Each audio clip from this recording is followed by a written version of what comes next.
샬롬 우리 중고등부 여러분, 오늘도 우리 중고등부 예배 오신 것을 환영합니다. 여러분 계속해서 온라인 예배를 드리니까 너무 답답하죠? 우리가 빨리 모일 수 있는 날을 우리 다들 기대하며 열심히 기도하며 하나님의 때를 기다립시다. 그래서 저도 계속해서 기도하고 있어요. 하지만 온라인 예배를 드린다고 해서 자세가 흐트러지지 말고 우리 다 같이 정성을 다해 오늘도 예배를 드리도록 할게요. 다 같이 사도신경으로 예배를 시작하도록 하겠습니다. 전능하사 천지를 만드신 하나님 아버지를 내가 믿사오며 그 외아들 우리 주 예수 그리스도를 믿사오니 이는 성령으로 잉태하사 동정녀 마리아에게 나시고 본디오 빌라도에게 고난을 받으사 십자가에 못 박혀 죽으시고 장사한 지 사흘 만에 죽은 자 가운데서 다시 살아나시며 하늘에 오르사 전능하신 하나님 우편에 앉아 계시다가 저리로서 산 자와 죽은 자를 심판하러 오시리라. 성령을 믿사오며 거룩한 공회와 성도가 서로 교통하는 것과 죄를 사하여 주시는 것과 몸이 다시 사는 것과 영원히 사는 것을 믿사옵나이다. 아멘. 지금은 다 같이 주님의 사랑이라는 찬양을 드릴 때 박수 치면서 기쁨으로 올려드리도록 하겠습니다.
아버지, 오늘 예배를 드릴 때 조금 더 주님과 가까이 할 수 있게 되는 계기가 될 수 있도록 que la palabra nos dé razón de una manera en que sea posible hacer el bien adecuado en nuestras vidas, la vida de otros y en el mundo.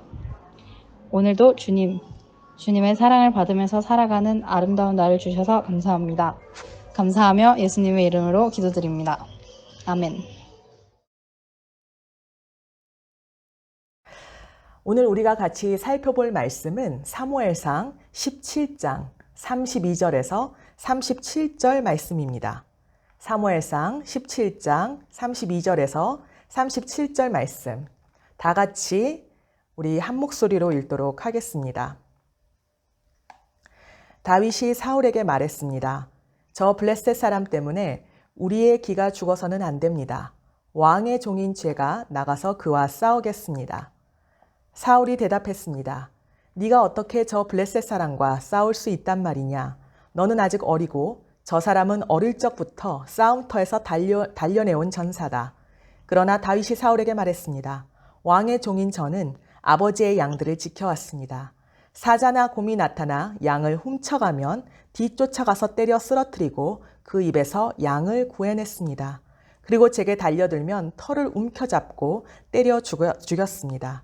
그렇게 사자도 죽이고 곰도 죽였습니다. 저 할례받지 못한 블레셋 사람도 그 짐승들 가운데 하나처럼 될 것입니다. 살아계신 하나님의 군대를 모욕한 사람을 어찌 그냥 내버려 둘 수 있단 말입니까? 사자의 발톱과 곰의 발톱에서 저를 구해내신 여호와께서 저 블레셋 사람의 손에서도 구해내실 것입니다. 사울이 다윗에게 말했습니다. 가거라, 여호와께서 너와 함께 하시기를 바란다. 아멘. 지난주에 우리는 기름 부음을 받은 다윗이 왕궁에 들어가 악한 영에 시달리는 사울을 위해 하프를 연주하고 사울의 무기를 드는 사람이 된 것을 살펴보았습니다. 다윗은 왕으로 기름 부음을 받고 받게 된 첫 훈련이 바로 영적으로 최악의 상태였던 사울 밑에서 섬기는 거였어요. 그리고 그렇게 1, 2년 정도의 시간이 흐릅니다. 다윗은 기름 부음을 받고도 자신의 생활로 돌아가 여전히 2세의 막내 아들로, 형들의 동생으로, 또한 양치기로 아주 평범한 삶을 살아갑니다. 하나님께서는 어떤 사람을 세우시고 일을 맡기실 때 반드시 훈련의 기간과 기다림의 시간을 주세요. 이집트의 왕자로 40년을 살았던 모세도 그 화려한 삶을 뒤로하고 40년 동안 아무도 모르는 광야에서 도망자가 되어 양을 치는 아주 평범한 일상들을 살게 되죠. 그리고 40년이 다 채워지자 하나님께서는 모세를 부르시고 그에게 사명을 맡기십니다. 요셉도 오래전의 꿈을 통해 하나님께서 주신 약속과 사명이 있었지만 그 뒤에 형들에게 버림받고 노예로 팔려가 13년 동안 험난한 훈련의 기간이 있었어요. 아브라함도 25년의 시간을 하나님의 약속을 기다리며 기다림의 훈련을 받았습니다. 노아도 하나님께서 큰 홍수가 있을 테니 방주를 지으라 말씀하시고 무려 120년의 세월을 기다리게 하십니다. 기다림의 기간에는 아무도 나에게 관심을 가져주지 않는 것 같고 시간이 의미 없이 지나가는 것처럼 느껴질 수도 있어요. 하지만 하나님께서는 그 기다림의 시간을 통해 우리의 믿음을 훈련시키시고 우리가 그 시간을 어떻게 살아내느냐를 지켜보십니다. 여러분, 혹시 너무나 변함없는 평범하고 답답한 일상 가운데 모든 것을 약간 포기하고 내 매일의 일상을 되는 대로 아무렇게나 살지는 않습니까? 그런 기다림의 시간 가운데 있다면 이 시간을 함부로 흘려보내지 말고 끝까지 하나님의 때를 믿음으로 기다리길 바랍니다. 그렇게 평범한 일상을 살던 어느 날 블레셋이 골리앗이라는 장수를 앞세워 이스라엘에 쳐들어옵니다. 아주 오래전 이스라엘과의 전쟁에서 크게 진 블레셋은 그동안 복수의 칼날을 갈아오고 있었어요. 그리고 이스라엘의 최고 지도자인 사울이 영적으로 가장 바닥을 치며 악한 영에게 시달릴 때 블레셋은 그 기회를 놓치지 않고 바로 공격해 옵니다.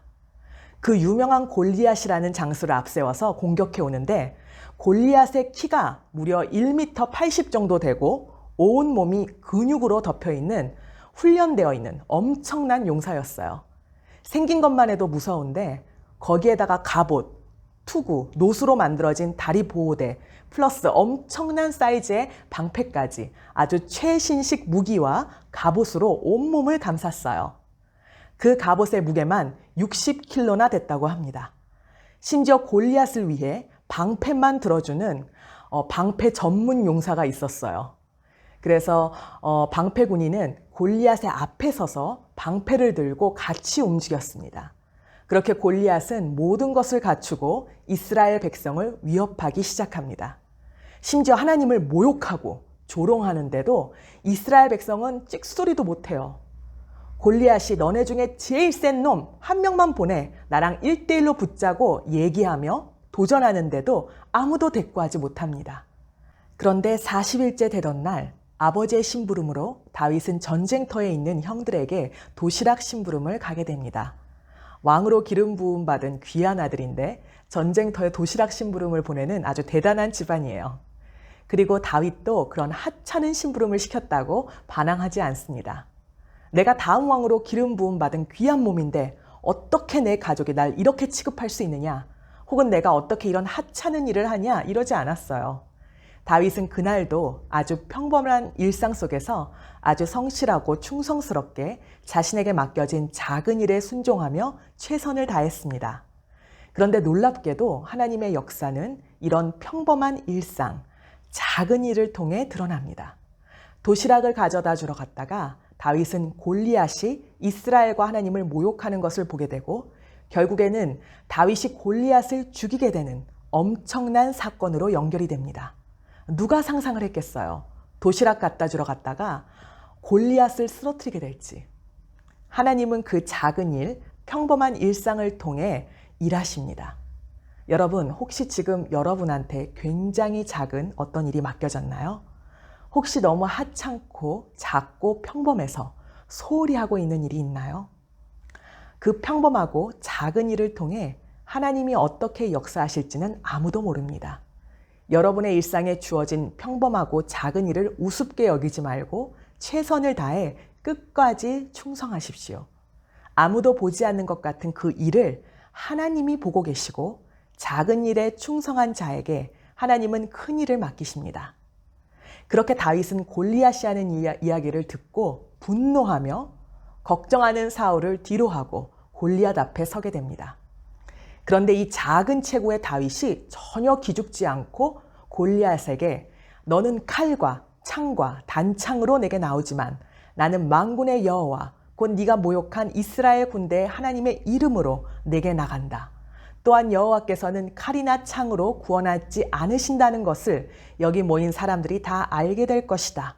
전쟁은 여호와께 속한 것이니 그분이 너희 모두를 우리 손에 넘겨주실 것이다. 라고 담대하게 말합니다. 어디에서 그런 담대함이 나왔을까요? 다윗은 이미 양치기 생활을 하면서 위험한 순간마다, 위기의 순간마다 하나님을 의지할 때 하나님께서 어떻게 구해주시고 도와주시는지 경험해 본 사람이에요. 하나님께서 함께 하심을 경험한 사람이었습니다. 여러분, 양을 치는 일은 굉장히 낭만적인 일로 착각할 수 있는데 절대 그렇지 않습니다. 다윗이 무슨 알프스 산에서 평화롭게 양을 친 게 아니었어요.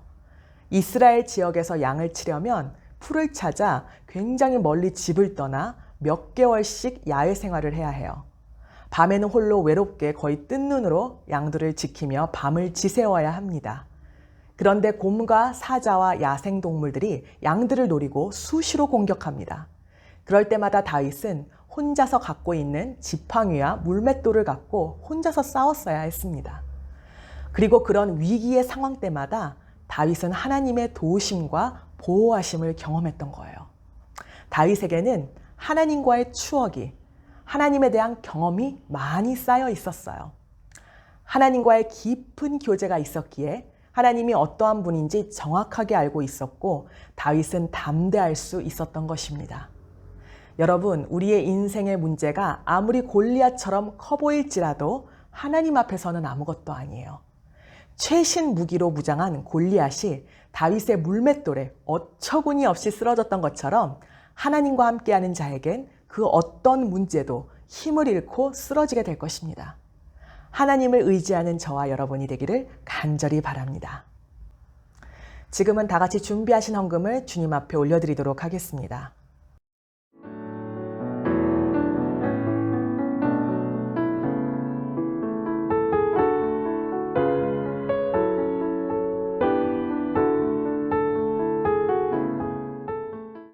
지금은 헌금을 위해 다 같이 기도하시겠습니다.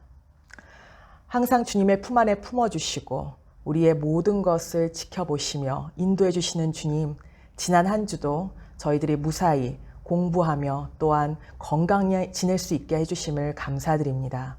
하나님, 오늘도 변함없이 주님 앞에 예물을 가지고 주님 앞에 올려드립니다. 이 예물을 주님께서 기뻐 받아 주시옵시고 주님의 역사가 나타나는 곳에, 주님의 영광이 드러나는 곳에 귀하게 쓰임받을 수 있도록 함께하여 주시옵소서. 하나님 아버지, 또한 오늘 말씀처럼 저희도 다윗과 같은 믿음을 갖게 하여 주시옵소서. 골리앗처럼 쓰러뜨리기 불가능해 보이는 그런 문제 앞에, 그런 상황 가운데 저희가 담대하게 주님을 바라보며 다윗처럼 믿음을 갖고 주님과 함께 그 문제를 돌파해 나가는, 그리고 그런 현실 가운데서 주님의 역사심을 체험하는 우리 중고등부가 될 수 있도록 함께하여 주시옵소서. 감사드리오며 예수님의 이름으로 기도합니다. 아멘. 지금은 주님 가르쳐 주신 기도로 오늘 모든 예배 순서를 마치도록 하겠습니다. 하늘에 계신 우리 아버지여, 이름이 거룩히 여김을 받으시오며 나라가 임하시오며 뜻이 하늘에서 이루어진 것 같이 땅에서도 이루어지이다. 오늘날 우리에게 일용할 양식을 주시옵고 우리가 우리에게 죄 지은 자를 사하여 준 것 같이 우리 죄를 사하여 주시옵고 우리를 시험에 들게 하지 마시옵고 다만 악에서 구하시옵소서. 대개 나라와 권세와 영광이 아버지께 영원히 있사옵나이다. 아멘.